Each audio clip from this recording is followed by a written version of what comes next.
Mega DSC selection ను ఒక collection వ్యవహారంలా మార్చేశారు. పేరుకే మెగా, మిగతాదంతా దగానే. దేశంలో నీట్ పేపర్ లీక్ను మించిన అతిపెద్ద స్కామ్ ఈ దగా డిఎస్సి. లక్షల మంది నిరుద్యోగుల ఆశలు, వారి భవిష్యత్తును బహిరంగంగా వేలం పాట వేసి మరీ సీట్లమ్మేసుకున్నారు. జగన్ హయాంలోనే 6100 పోస్టులకు నోటిఫికేషన్ ఇస్తే దాన్ని అడ్డుకుని ఉద్దేశపూర్వకంగా ఆలస్యం చేసి దానికి మరో 10,000 పోస్టులు కలిపి 16,000 పోస్టులతో మెగా డిఎస్సి అని డప్పు కొట్టుకున్నారు. క్రెడిట్ తీసుకుంటే తీసుకున్నారు సార్, నిరుద్యోగులకు న్యాయం జరిగితే చాలని అంతా అనుకున్నారు. కానీ ఇది క్రెడిట్ క్లెయిమ్ మాత్రమే కాదు, దీని వెనుక అతిపెద్ద స్కామ్ కూడా దాగుందని ఆధారాలతో సహా తేలిపోయింది. చంద్రబాబు పెట్టిన తొలి సంతకమే మెగా వెన్నుపోటుకు నాంది అని అందరికీ అర్థమైంది. డిఎస్సి క్వశ్చన్ పేపర్లను ఎస్ఈఆర్టీ తయారు చేస్తుంది, పరీక్ష నిర్వహణను డిఎస్సి కన్వీనర్ చూస్తారు. కానీ చంద్రబాబు గారి ప్రభుత్వం డిఎస్సి కన్వీనర్ను పక్కన పెట్టి క్వశ్చన్ పేపర్ల తయారీ, పరీక్షల నిర్వహణ ఈ 2 కీలక బాధ్యతలను ఎస్ఈఆర్టీ డైరెక్టర్కే అప్పగించారు. అక్కడే ఈ కుంభకోణానికి బీజం పడింది. పరీక్ష నిర్వహణ బాధ్యతలు నిర్వర్తించినటువంటి అవుట్సోర్సింగ్ ఉద్యోగి నవీన్కు ఫస్ట్ ర్యాంక్ రావడం, అయినా అతనికి ఉద్యోగం ఇవ్వకుండా అతని ఐడి డేటాను మాయం చేయడం, దీంతో అతను కోర్టుకు వెళ్లడంతో డిఎస్సి స్కామ్ వెలుగులోకి వచ్చింది. దీనిపై వైఎస్ జగన్ ఈరోజు ప్రెస్ మీట్ పెట్టి మొత్తం వివరాలు అన్ని ఆధారాలతో సహా ప్రజల ముందు ఉంచారు. నవీన్ అంశానికి సంబంధించి ఏం మాట్లాడారో ఒకసారి స్క్రీన్ పైన చూద్దాం. ఈ వ్యక్తి పరీక్ష నిర్వహణ వ్యవస్థలో ఉండడం, అదే వ్యక్తి అవే పరీక్షల్లో టాప్ ర్యాంకులు రావడం, నిజంగా ఇది అతిపెద్ద స్కామ్ కు సాక్ష్యం కాదా అని అడుగుతా ఉన్నా. ఇక్కడ నుంచి ఇంకా ఎంతమందికి లీక్ అయిందో ఇది కనిపిస్తా ఉంది. కనిపించినవి ఇక్కడి నుంచి ఇంకెంతమందికి లీక్ అయిందో అనేది కనిపించడం, అది ఇంకా లోతుగా పోతే తెలుస్తుంది. ఈ క్యాండిడేట్ నిజంగా మెరిట్ తో ర్యాంకు సాధించాడు అని మీరు భావించి ఉంటే ఇంకా ఆశ్చర్యం ఏమిటో తెలుసా? ఇక్కడ చూడండి, ఇంట్రెస్టింగ్ గా ఉంది కథ. ఇదే క్యాండిడేట్ ఇంత మంచి ర్యాంక్ వచ్చింది కదా, మరి క్యాండిడేట్కి ఉద్యోగం రావాలి కదా.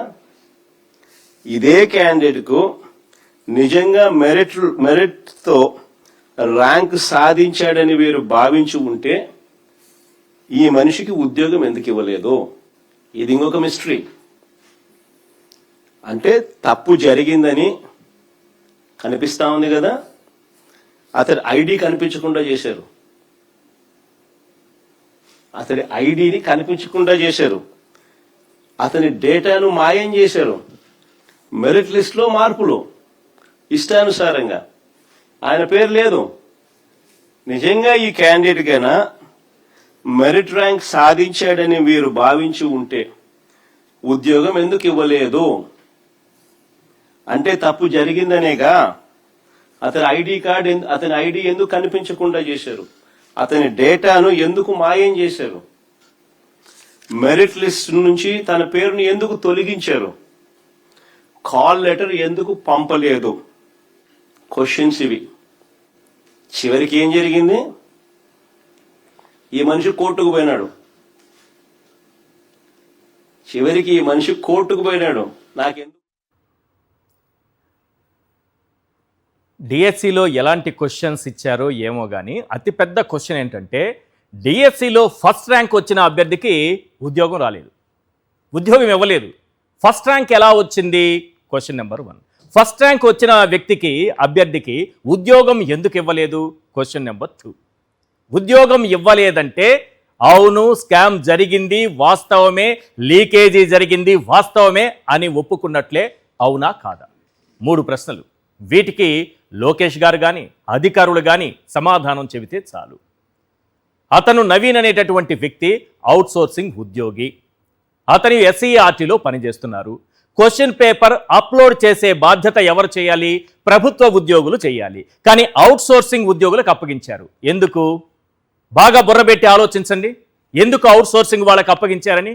రేపు దీనిపైన ఈ అంశం వెలుగులోకి వచ్చి ఈ స్కామ్ బయటపడి రేపేదైనా విచారణ, సిబిఐ లాంటి విచారణ జరిగితే మేము కాదు చేసింది, అధికారంలో ఉన్న మేము చేయలేదు, ఇది ఎవరు చేశారంటే అవుట్సోర్సింగ్ వాళ్ళు చేశారని చెప్పి తప్పించుకోవడానికి అవుట్ సోర్సింగ్ వాళ్ళతో అప్లోడ్ చేయించారు. వాళ్ళతో ఎవరైనా అప్లోడ్ చేయిస్తారా? అవుట్ సోర్సింగ్ ఉద్యోగులతో, బయట వ్యక్తులతో ఎవరైనా క్వశ్చన్ పేపర్ అప్లోడ్ చేయిస్తారా? ఆ బాధ్యతలు వాళ్ళకి అప్పగిస్తారా? అతను అవుట్ సోర్సింగ్ ఉద్యోగి, ఫస్ట్ ర్యాంక్ కొట్టేశాడు. ఎలా కొట్టేశారు? పేపర్ లీకేజీ జరిగిందనేది అర్థమవుతోంది. పోనీ ఫస్ట్ ర్యాంక్ వచ్చిన అభ్యర్థికి మీరేమైనా ఉద్యోగం ఇచ్చారా? ఇవ్వలేదు. ఎందుకంటే పట్టుబడిపోతామని. అతనేం చేశాడు? వెంటనే కోర్టుకు వెళ్ళాడు. తాను అవుట్ సోర్సింగ్ ఉద్యోగిగా పనిచేస్తున్నట్లు కూడా చెప్పుకున్నాడు. అంటే స్కామ్ అనేది మొట్టమొదట ఇక్కడే ప్రారంభమైంది. ఈ అతిపెద్ద స్కామ్లో స్పోర్ట్స్ కోటా సీట్ల భర్తీ మరో బిగ్ స్కామ్. స్పోర్ట్స్ కోటా అంటే నిజమైన క్రీడా ప్రతిభకు గౌరవం. కానీ చంద్రబాబు ప్రభుత్వం దాన్ని ఉద్యోగాల దళారీ వ్యవస్థగా మార్చేసింది. పరీక్ష రాయాల్సిన పని లేదు, పథకాలతో అవసరం లేదు, కేవలం ఆటల్లో పాల్గొన్నట్టుగా గుర్తుపెట్టుకోండి. ఆటలో గెలిచినట్టుగా, మెడల్స్ కొట్టినట్టుగా కాదు, ఆటలో పాల్గొన్నట్టుగా, పార్టిసిపేషన్, జస్ట్ పాల్గొంటే చాలు, పాల్గొన్నట్టుగా సర్టిఫికేట్ ఉంటే చాలు, ఉద్యోగాలు ఇచ్చేశారు. Inter district, inter college, inter యూనివర్సిటీల తరపున పార్టిసిపేషన్ సర్టిఫికేట్లతో ఈ ఉద్యోగాలు ఇచ్చేశారు. ఇంకా ఆశ్చర్యం ఏంటంటే ఆ పాల్గొన్న సర్టిఫికేట్లు కూడా వీరే ఇచ్చారు. ఇది మ్యాజిక్ అంటే. దీనిపై జగన్మోహన్ రెడ్డి గారు ఏమన్నారో ఒక్కసారి స్క్రీన్ పైన చూద్దాం. స్పోర్ట్స్ కోటా అసలు ఇది మామూలు స్కామ్ కాదు. ఈ స్పోర్ట్స్ కోటా కనుక ఇంటే అసలు ఎంటికలు నిలబడతాయి. నా పక్కనే దుర్గయ్య ఉన్నాడు, national games gold medallist archery, national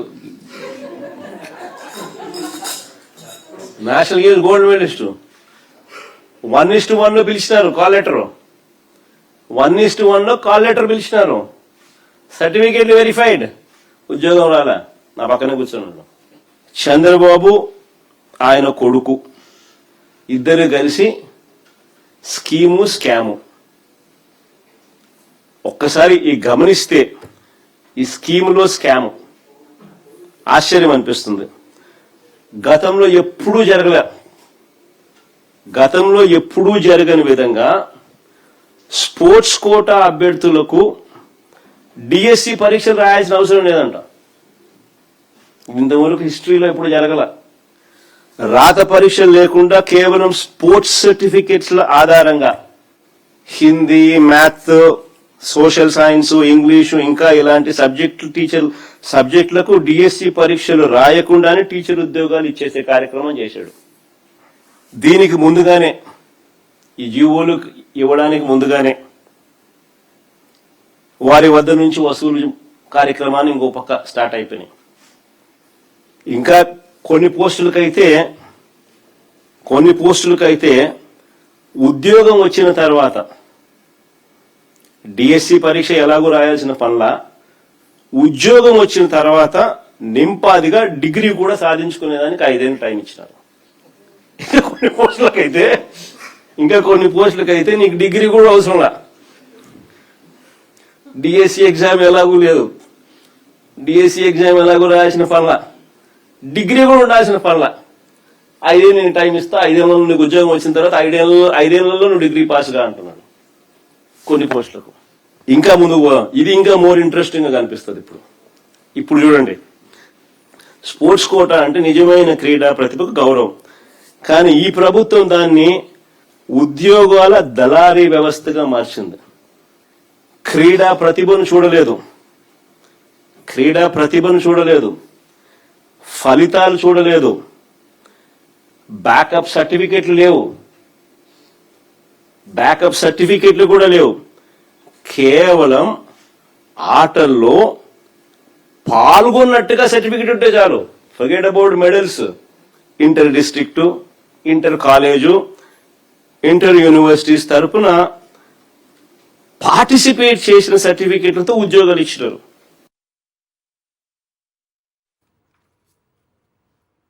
sports certificate ఉంటే చాలు. అది కూడా ఏంటి, స్పోర్ట్స్లో గోల్డ్ మెడలో, సిల్వర్ మెడలో, లేదంటే విన్నర్స్ అను, సర్టిఫికేట్స్ అను ఏవో ఉంటాయి కదా, అవేవో అవసరం లేదు. జస్ట్ పార్టిసిపేట్ చేస్తుంటే చాలు. 1, డిఎస్సి రాయాల్సిన అవసరం లేదు. 2, కొన్ని పోస్టులకైతే ఎంత దారుణం అంటే డిగ్రీ కూడా అవసరం లేదు. మీరు జాయిన్ అయిపోండి, 5 ఏళ్ళు టైం ఉంటుంది. 5 ఏళ్ల తర్వాత ఈ 5 ఏళ్లలోపు డిగ్రీ కంప్లీట్ చేసుకోండి. చేసుకోకపోతే అంటే డిగ్రీ లేదు, డిఎస్సి లేదు, టెట్ లేదు, వీళ్ళు ఉపాధ్యాయులు అయిపోతారా? వీళ్ళకు ఉద్యోగాలు వచ్చేస్తాయా? స్కామ్ ఎంత పెద్ద స్కామ్ అన్నది ఒక్కసారి ఆలోచించండి. రైట్, ఈ అంశంపైనే మాట్లాడదాం. ఇంకా చాలా అంశాలపైన ఈ స్పోర్ట్స్ కోటాలో జరిగినటువంటి అక్రమాలు 1-2 కాదు సార్. జూడో, సాఫ్ట్ బాల్, ఇంకా చాలా చాలా జరిగాయి. ఈ సాఫ్ట్ బాల్ అసోసియేషన్ అధ్యక్షుడిగా టీడీపీ ఎమ్మెల్యే కోన రవికుమార్ గారు ఉంటారు. జూడో అసోసియేషన్ గౌరవ అధ్యక్షులుగా మన విశాఖ ఎంపీ ఆ గీతం యూనివర్సిటీ 5,000 కోట్ల రూపాయల భూములు, విలువైన భూములు కొట్టేసినటువంటి వ్యక్తి అని పేరున్నటువంటి భరత్ గారు, అందులోనూ మన లోకేష్ గారికి తోడల్లుడు. ఇట్లా మంచి మంచి డిగ్రీలు ఆయన వెనకాల ఉన్నాయి. కానీ ఏ డిగ్రీ లేకపోయినా సర్టిఫికేట్లు ఇచ్చేసి ఉద్యోగాలు అయితే పట్టేశారు. 180 కోట్ల రూపాయల కరెంటు బిల్లులు బకాయిలు పెట్టినటువంటి ఇక్కడ గీతం యూనివర్సిటీ హైదరాబాద్లో. ఆ గీతం యూనివర్సిటీని నడిపేటటువంటి మన ఎంపీ గారు, ఆ ఎంపీ గారు జూడో అసోసియేషన్ గౌరవ అధ్యక్షులుగా ఉంటారు. అదే జూడోలో 39 మందికి ఉద్యోగాలు వస్తాయి సార్. 39 మందికి పార్టిసిపేషన్ సర్టిఫికేట్ తీసుకెళ్ళిపోతే ఉద్యోగాలు ఇచ్చేశారు. ఈ అంశాలన్నిపైన క్లియర్గా మాట్లాడుకుందాం. అందులోనూ పేపర్ లీకేజీ, పరీక్షల పేపర్ల లీకేజీ, ఇలాంటి ఉద్యోగాలకు నిర్వహించేటటువంటి కాంపిటేటివ్ ఎగ్జామ్స్కి సంబంధించినటువంటి ఈ ఎగ్జామ్స్ అన్నింటి ఈ పేపర్లు, ఈ లీకేజీలో మనం టాప్ ఉంటాం. చంద్రబాబు నాయుడు గారు ఎప్పుడు సీఎంగా ఉన్నా పాపం ఎగ్జామినేషన్ పేపర్లన్నీ హాయిగా నవ్వుకుంటూ స్వతంత్రంగా బయటకు వచ్చేస్తాయి. ఎగ్జామ్ కండక్ట్ చేయకుండానే ముందుగానే బయటకు వస్తాయి. అవి ఎంత స్వాతంత్రం అంటే వాటికి, చంద్రబాబు నాయుడు గారు అధికారంలో ఉన్నారంటే వాటికి స్వాతంత్రం వచ్చినట్టే. ఏ లీకేజీలు ఏ సంవత్సరంలో ఎలా జరిగాయనేది కూడా క్లియర్గా మాట్లాడుకుందాం.